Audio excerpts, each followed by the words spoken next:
Welcome to the bold analysis, ladies and gentlemen. Where is President Uhuru Muigai Kenyatta? This is a man that was the fourth president of the Republic of Kenya. And I've always said that he left a mark. Apart from what will be his tangible legacy in this country, you must also appreciate that President left peace. And number two, really continued with peaceful transition. Peace in the country and peaceful transitions. Two precedents that we may cry out today. And let me make this a very personal appeal. Let me just put it as I want to put it. I've always had the discussion about how National Advisory Council, Security Advisory Council, tried to meddle with elections in Bomas of Kenya. And one question that even Winnie Odinga has been asking is, at what point President Ruto, of course, President Uhuru Kenyatta supported Raila Odinga, but at what point did he lose grip of the deep state? And many people have been complaining about it. I know for sure that all those things that happened, and whether it is a rigging scheme or not, I know there are also a lot of international stakes in just concluded general election. That's why we are at the center of a war between China and the US. One sacrifice that President Ruto made is to make sure that we have peace and a peaceful transition. Let me tell you, Uhuru Kenyatta chose between peace and war. He chose peace. And he gave us a precedence that while it will be painful and hurting to agree with the fact that maybe Raila Odinga was rigged out, but we must accept the precedence that we've always had contested elections. But this one was contested and peacefully contested, and there was no problem. No people cried, but the Kenyans were a bit contained. I've always said this is it. And that's why everything else can be said, but I will remain a staunch defender and crusader of the handshake arrangement. I don't know what form, whether it will take a creation of a backroom handshake or just anything, or public handshake. I could be wrong, but Raila, maybe I've had a handshake with William Ruto in the backroom. But I am a crusader of the handshake, because that is the peace we enjoy today. So back to my point. President Ruto had an option of making sure that maybe Raila becomes president. But maybe the intelligence have known very well, maybe knew very well, that in case of so, things wouldn't have gone well. Maybe. You never know. Because even William Ruto was not a pushover. It is in public domain that Ruto has been at the limelight at some point after election skirmishes. So President Ruto also knew that President Uhuru Kenyatta also knew that maybe things would have gone south if it was going otherwise. So I want to say this. Do you think President Uhuru Kenyatta is done? If you make that assumption, then it's a wrong assumption and at your own cost. It's the worst assumption that you can make. President Uhuru Kenyatta is not done and dusted as other people may want to believe so. He's not. He's not. I'll tell you why. Do you know that even after Moi left government in 2002, In the run-up to 2007 general election, the political players used to go to visit Moi. In 2013, Uhuru Kenyatta went and visited Moi, asking for those blessings. And even before 22, it's just like Moi was not there. But after Uhuru getting the second term, Uhuru was in record saying that hata alikuwa anaogopa kwenda kutembelea mzee kwa sababu akienda kutembelea mzee, mzee anamuita mtukufu rais. Wewe ndio sasa unakalia kiti. You know? I don't know whether Uhuru akienda kutembelea Uhuru anaweza muita but I saw him calling Uhuru Mr. President. Yeah, but that's, you realize that Ruto in Backroom is he's a very informal man, by the way. That's the truth. Uko nyuma yuko the very official sana. The man auditor will really see another different man. People who have worked around him say that. So,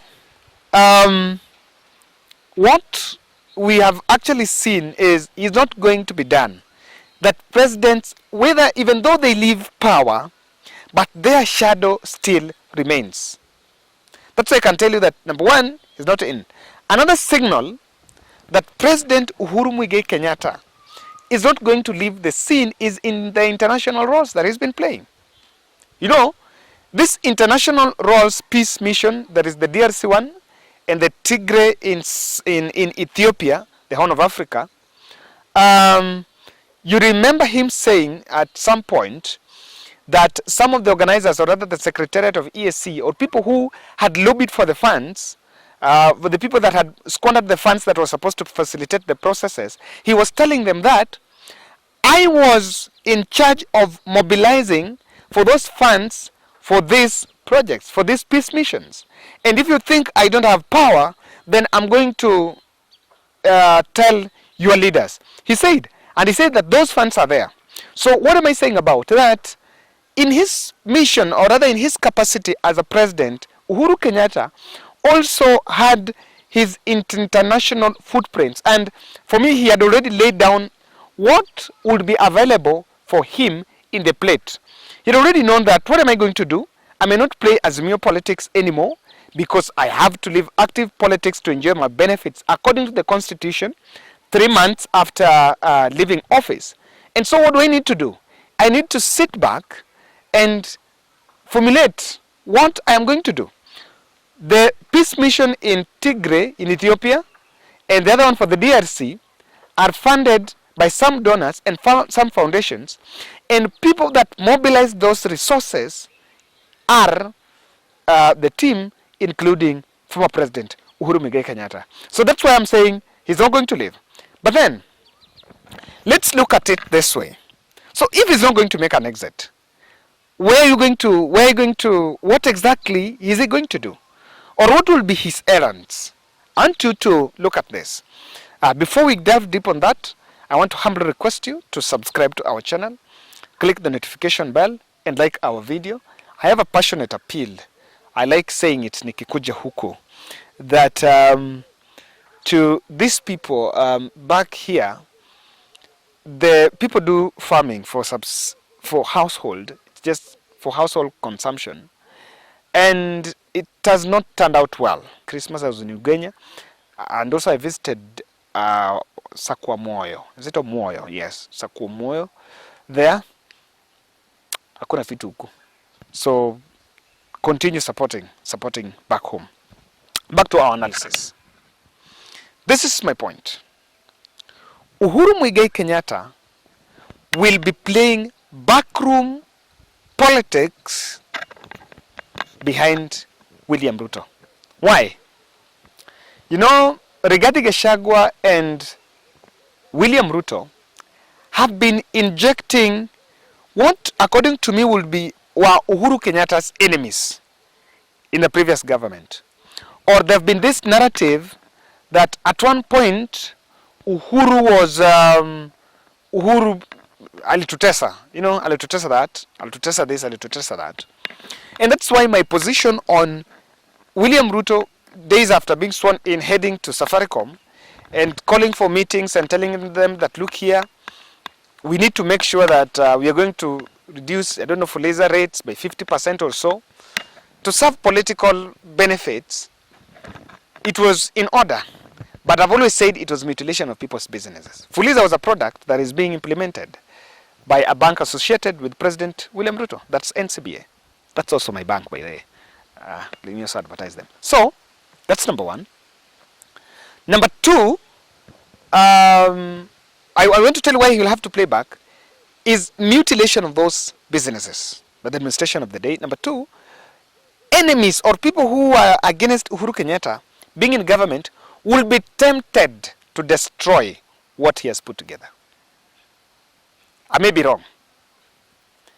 And some of these people are coming back through Rigathi. The latest one is coming back maybe through the state house operatives. And I covered from my friend, I don't know, that Felix Kosgei is the state house spokesperson, chief of staff, is a very close friend to Kamau. And leave alone my assertion of how they worked together. Maybe they were chased together, they were removed from cabinet in 2015 together. Even previously, they had worked together. And that somehow, Felix Kosgei, who is the only Nandi, high-ranking Nandi in William Ruto's government, I'm told he might even be more powerful than even Farouk Kibet, and maybe was put there to make sure he replaces Farouk Kibet, is also close to William Ruto. And could be wives or sisters or so. There is something, somehow they are related there. So what I'm saying here is this, that some of those people that will be feeling uncomfortable with Uhuru Kenyatta, and they are in some positions they can make some very uncomfortable policies and decisions that can hurt former president, will be tempted to do that. Then Uhuru Kenyatta will be left with no option to defend his stake and his legacy by playing backroom politics. So even if using proxies within executive to push for counter efforts against these people, it will be there. But again, this is a situation that will play against William Ruto, because if Uhuru Kenyatta comes up, because Uhuru Kenyatta is still having some people that follow him in Mount Kenya, not even some people, he's still very powerful in Mount Kenya. Even though he doesn't have the political power, but people can still listen to him. So mkikuja kama nyinyi rais alishamaliza na nyinyi mmeanza sasa kuharibu hii, it won't work. It can work against president. So one of the reasons why he will play backroom politics is mutilation of these business empires. You can even see there is a play for privatization of KQ, where reports had that former president are amongst other people that will also have stakes or rather have shares there. So these are all things that are turning around. The other second thing that I see is president pushing one man, 1 shilling, 1 vote in Mount Kenya. He said at campaign trail that at one point it will come back. Why am I saying it will come back? Remember, next year, there is an emotive review, boundaries review process by IBC. That boundaries review, and I want to make a passionate appeal. We are willing, as people of Southeast Alego in Siaya, to lobby. Aki, our constituency is big. Let me tell you. Do you know, I just realized here, my ward has registered voters around 35,000. There are wards in this country that have 5,000 people or 9,000 people, registered people. And the place is just huge. I was just trying to walk around, because I'm told you also have those ambitions. So I was just trying to walk around and just look at the size. Ni kubwa, ukipanda pikipiki, and revolving around, you spend 1,000 within a ward. Then it's big in terms of constituency. So hapa, Alego, Usonga, Boro, Ulafu, you know, this, it's big. Nyangoma, it's big. So sometimes you feel for my MP, Atande. That emotive boundaries review is going to stand the conversation of, remember in BBI, Mount Kenya was supposed to get additional constituencies. The additional constituencies was addressing the 1 man, 1 shilling vote. Advantage is Mount Kenya shot it down, led the shooting down of that for political mileage, but there were quite a number of them were benefiting. It was, I'm saying Mount Kenya because a host of leaders, including Rigiji, led that. So because that boundary review is coming back, I'm telling you that you will see the voice of President Uhuru Kenyatta. Maybe he may not come to talk or address publicly, but Uhuru Kenyatta's people that are still around him will come back and address that point, because time is coming now. I know you said it was done unconstitutional through BBI, because that mandate is rested with the IBC. Now IBC, after 10 years, are supposed to do it. They are going to do it in 2023. We hope so. And that conversation is back. It's a motive. And Ruto will have to manage it critically, because it has a potential of sinking his voting ballot. Lastly, I see handshake going forward, propagated. And it will be propagated through Raila Odinga Uhuru Kenyatta maintaining the contact and the friendship with Uhuru, with Raila Odinga. Why? If you've been following the talks that Uhuru Kenyatta has been leading, Uhuru Kenyatta reminds the world leaders, the conflicts, that look here, you need to adopt the handshake arrangement. Let's take the handshake model to solve global problems. That even people who are worst enemies, dating from your parents back then, you know, that's why I normally say that people who demonize handshake, as the Luo nation, hate between Luo nation and Gema started way back. And we were not born. And some of these things have been carried generation one after the other, until even in my generation, there were still people that the books are written and stories are told of how Jaramogi and Zani fell out. But we all knew that when it started off, Jaramogi and Jomo Kenyatta were together. And Jaramogi brought the former president, late President Mwai Kibaki, from Makerere University for formation of KANU. KANU will then become the party of the day until that fallout. The all things stories. So, of the 1969. So, with that handshake, it's going to work well. And also, the voice of Raila, I think, is the one that remains hard. Media may not interview Uhuru Kenyatta, but when Raila is interviewed and Raila speaks about Raila will also be a protective barrier on former President Uhuru Kenyatta. So guys, I don't know what you think. What do you think is, what do you expect from President Uhuru Kenyatta? But from my end, that's what I see.